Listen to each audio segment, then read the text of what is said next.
Okay,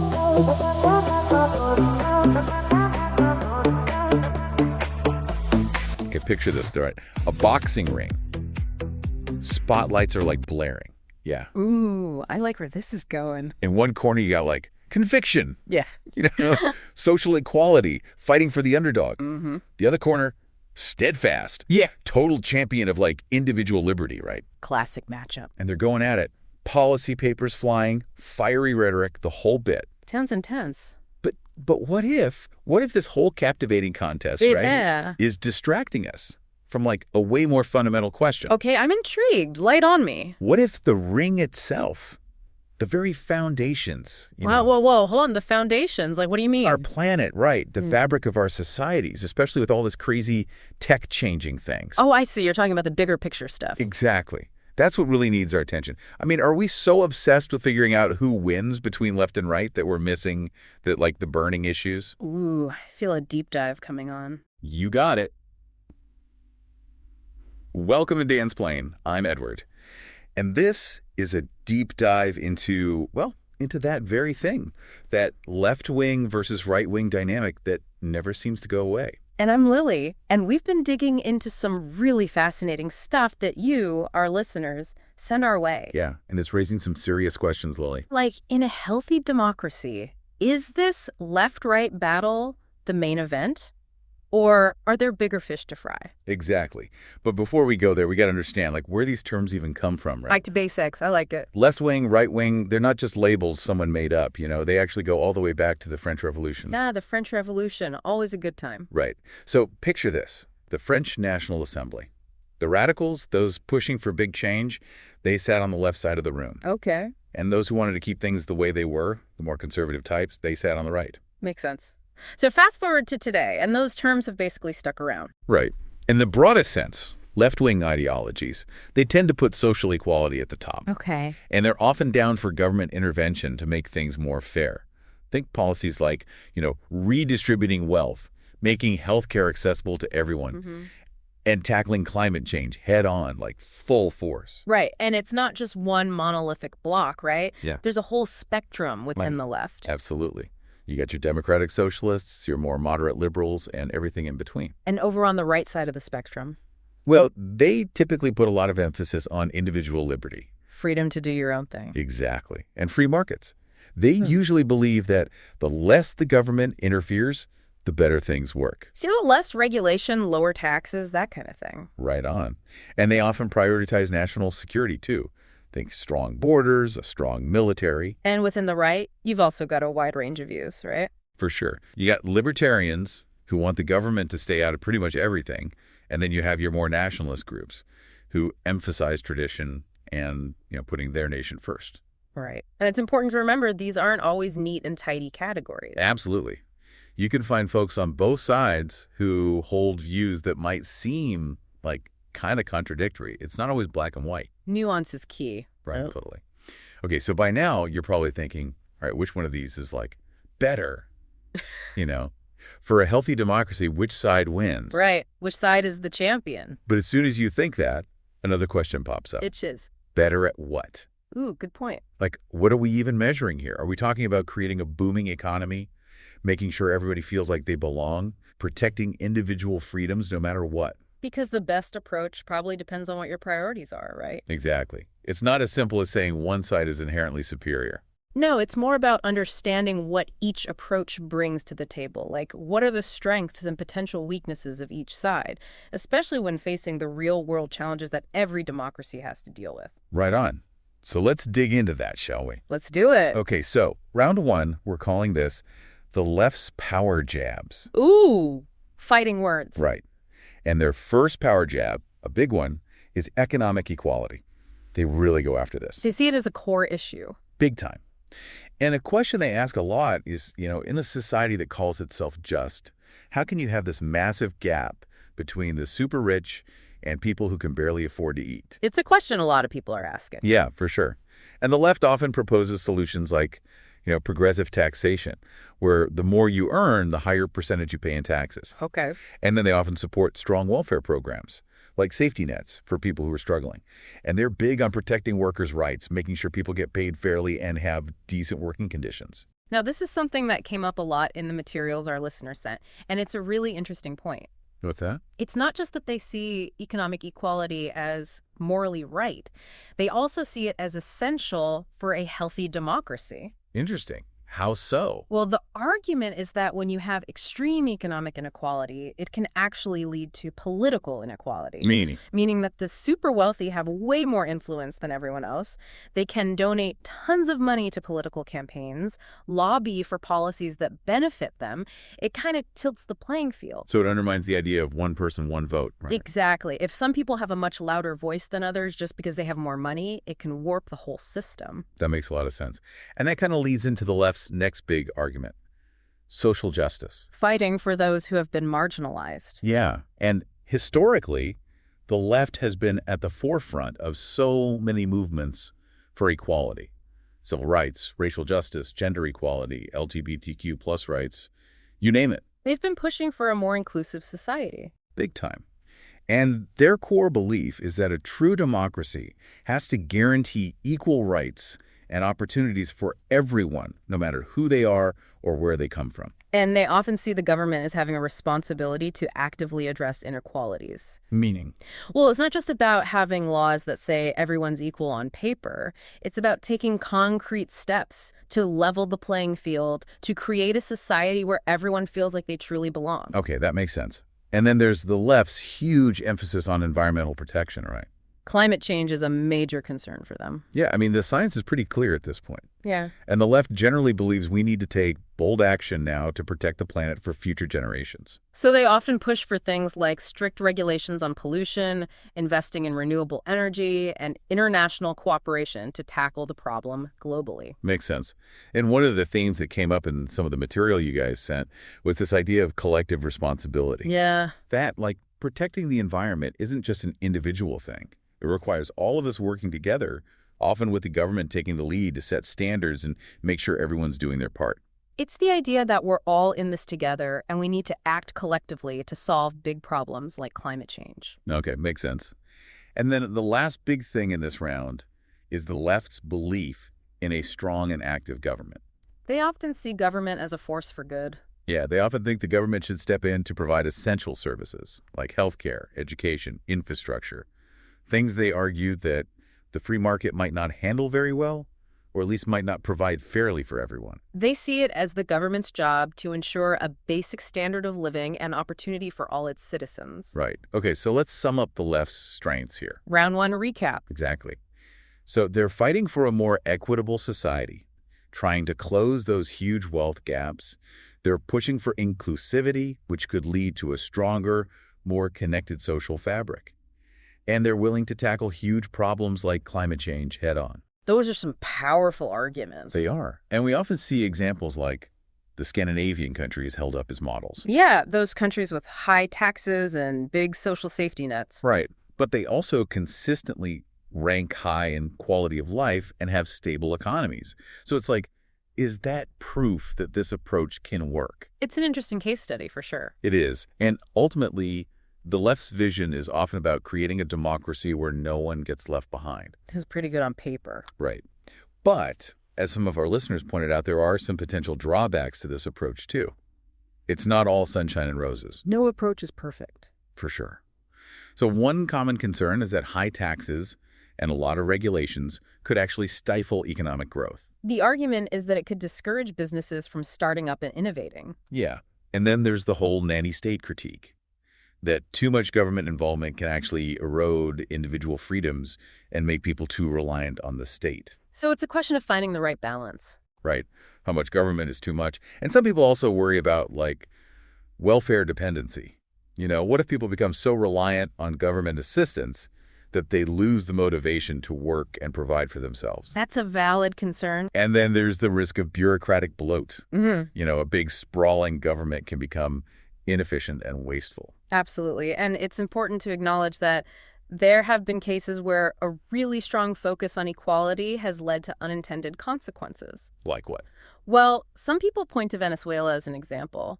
They had this ambitious plan to redistribute wealth and create a more equal society, but it ended up leading to economic collapse and political turmoil. So it's a cautionary tale. Definitely. Yeah. It shows how complex these issues are and that even with good intentions, things can go wrong. Right.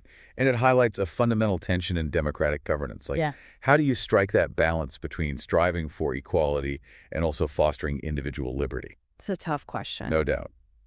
Okay, bells ring again. We're moving on to round 2. Round 2. Ding, ding. And this round, we're calling the right's heavy hooks. We're coming out swinging. Big time. And one of their heaviest hooks is their strong emphasis on individual liberty. The freedom to make your own choices. Exactly. The core argument here is that the less the government interferes in people's lives, the more freedom they have to pursue their own goals, to build their own lives, to succeed or fail on their own terms. And this ties directly into their love for free markets. Yeah, they believe that capitalism, with its competition and that whole invisible hand thing, is the best way to create wealth and drive innovation. And they argue that this ultimately benefits everyone, not just the wealthy. Right. And another big pillar for the right is a focus on traditional values.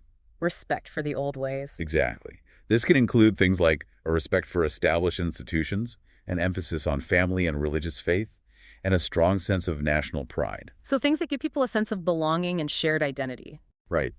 And they often see these values as important for maintaining social order and stability, like anchors that keep society from drifting into chaos. And this focus on tradition often comes from a belief that these long-standing institutions and values have survived for a reason. Yeah, like they must be doing something right if they've lasted this long. Exactly. They see them as providing a necessary framework for moral guidance and social cohesion. Okay, and then another big thing for the right is a focus on national sovereignty. Putting their own nation first. Right. This usually means advocating for strong borders, a strong military, and being cautious about getting too entangled in international affairs. So a bit more inward-looking. In a way, yeah. The idea is that a strong, independent nation is best equipped to protect its own interests and its own citizens. Interesting. So what are the strengths of this approach, according to the right? Well, they often point to historical examples where right-leaning policies like tax cuts and deregulation have led to periods of strong economic growth. Like the Reagan era in the U.S. or Thatcher's time in the U.K. Exactly. They argue that those policies unleashed the power of the free market and created a lot of prosperity. And they also see limiting government as crucial for protecting individual rights and freedoms. Right, which are, foundational to any democracy. Right. And they argue that upholding tradition provides stability and a sense of shared identity. It's about preserving the things that have held society together. Yeah. And often, the United States, with its history of capitalism and individual liberty, is held up as an example of the success of this approach. A showcase for right-wing principles. Right. But, just like with the left, the right's approach isn't without its critics. Every side has its blind spots. Definitely. And one of the biggest criticisms is that unfettered free markets can lead to a lot of inequality. Yeah, the gap between the rich and the poor can widen and vulnerable populations can fall through the cracks. Right. And some people argue that the right's focus on short-term economic gains or rigidly adhering to tradition can sometimes make them blind to bigger long-term problems. Like climate change or systemic discrimination. Exactly. And when the emphasis on tradition becomes too inflexible or exclusive, it can actually lead to social division and unrest. It can alienate people who don't fit the mold. Right. And then there's the 2008 financial crisis. A lot of people blame that on too little regulation in the financial markets. So it's a reminder that even free markets need some rules. Definitely. And it shows the potential downsides of a completely hands-off approach from the government. Right. And again, it highlights those trade-offs. You prioritize individual freedom and economic growth, but it might come at the expense of social safety nets and protecting the environment. It makes you wonder, what does a truly healthy democracy look like? Does it favor one set of values over another? It's a tricky question. Okay, so let's step back from these rounds for a second and put on our referee hats. Referee Dan Splain entering the ring. Right. And the thing is, in a healthy democracy, there shouldn't be a knockout. It's not about one ideology totally wiping out the other. It's not a winner-take-all situation. Exactly. In fact, that tension, that back and forth between left and right, that might actually be what keeps a democracy healthy. Interesting. How so? Well, the left's always pushing for more equality, right? So that acts as a check against a society becoming dominated by the super wealthy. Okay, I see. And then the right's always defending individual liberty, which acts as a safeguard against the government becoming too powerful and controlling. So they kind of balance each other out? Yeah, in a way. And some of the stuff our listeners sent actually suggested that this constant push and pull can be a really good thing. Really? It forces both sides to sharpen their arguments, to maybe find some common ground, to compromise even if they don't want to. So it's not about one side winning, but about finding a way forward together? Exactly. And we've seen democracies do this throughout history, you know? They've incorporated ideas from both sides to create systems that work for them. Can you give the examples? Yeah, for sure. Like the New Deal in the U.S. back in the 1930s. Oh. Right. It was a time of huge economic reforms, very much in line with left-leaning thinking.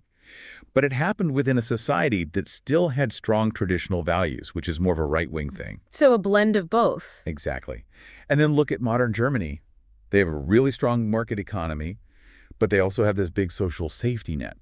So they've kind of found a way to combine those two seemingly opposite ideas. It seems like the democracies that thrive are the ones that can learn from both sides. I think that's a really good point.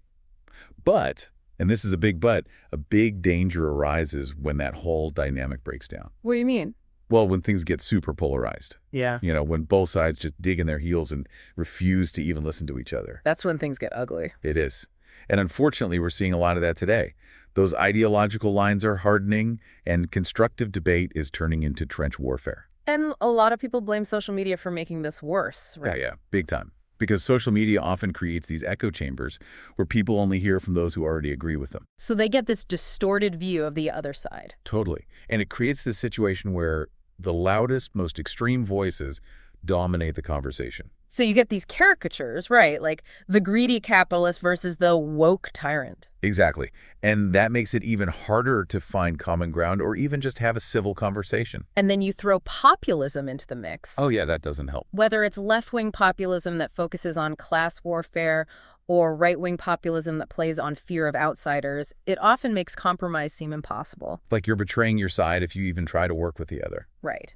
And some of the stuff our listeners sent actually drew some really interesting parallels to what happened in Germany in the 1930s during the Weimar Republic. Whoa, that's a heavy comparison. It is.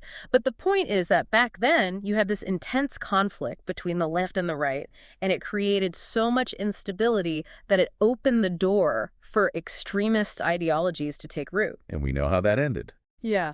Not well.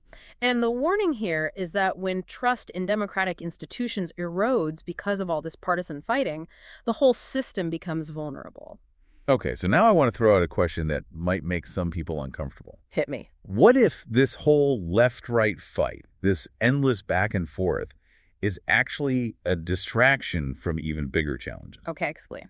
Like, while we're busy arguing about the size of government or the balance between individual rights and collective responsibility, are we missing these huge, potentially existential threats that don't really fit neatly into those categories? What kind of threats? Well, think about the impact of artificial intelligence. Mm-hmm. It's already automating jobs, and who knows what the future holds.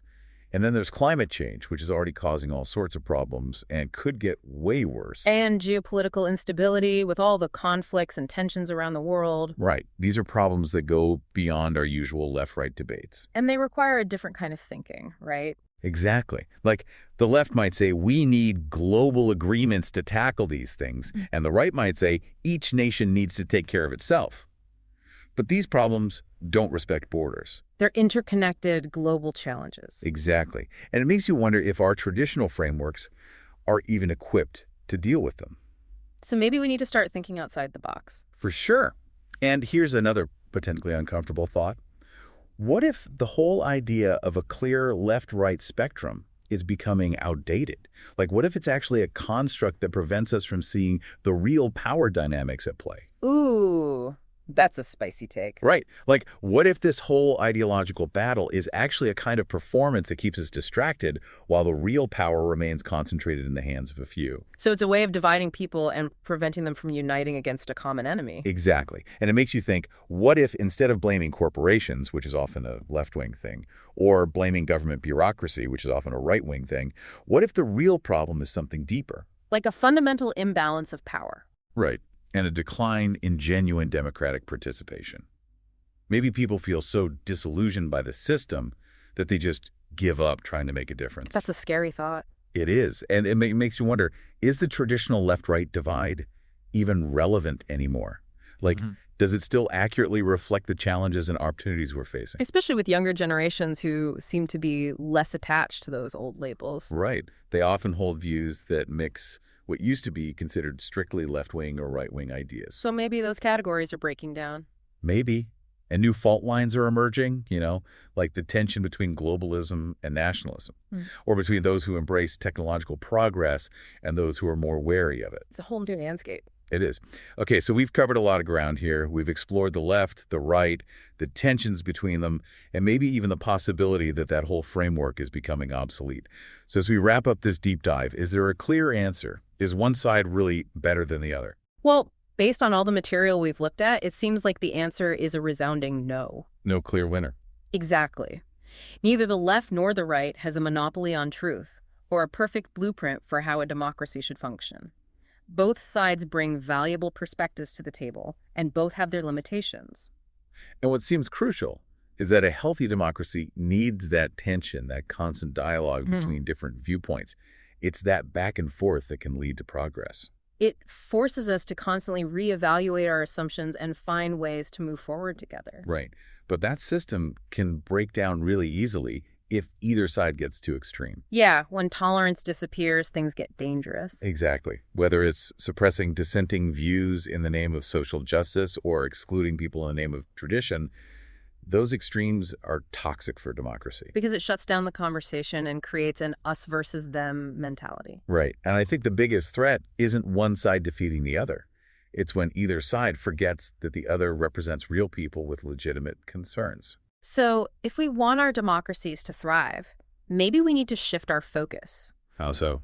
Well, instead of constantly trying to declare a winner in the left-right battle, maybe we need to focus on finding practical solutions to the very real problems we face. So pragmatism over ideology. Exactly. Solutions that draw from the best of both sides. And history shows that this can happen, right? Like seemingly opposite ideas can evolve and merge over time. Absolutely. Think about women's suffrage. It was once a radical idea, but now it's a fundamental principle of democracy in most of the world. Or the way many market economies have incorporated social safety nets to protect the most vulnerable. Right. It's about finding that balance. And it's important to remember that the whole concept of left and right can mean different things in different contexts. Totally. What's considered left-wing in one country might be considered right-wing in another. Exactly. So context is key. It's not about applying some rigid ideological framework, but about understanding the specific challenges and opportunities of each situation.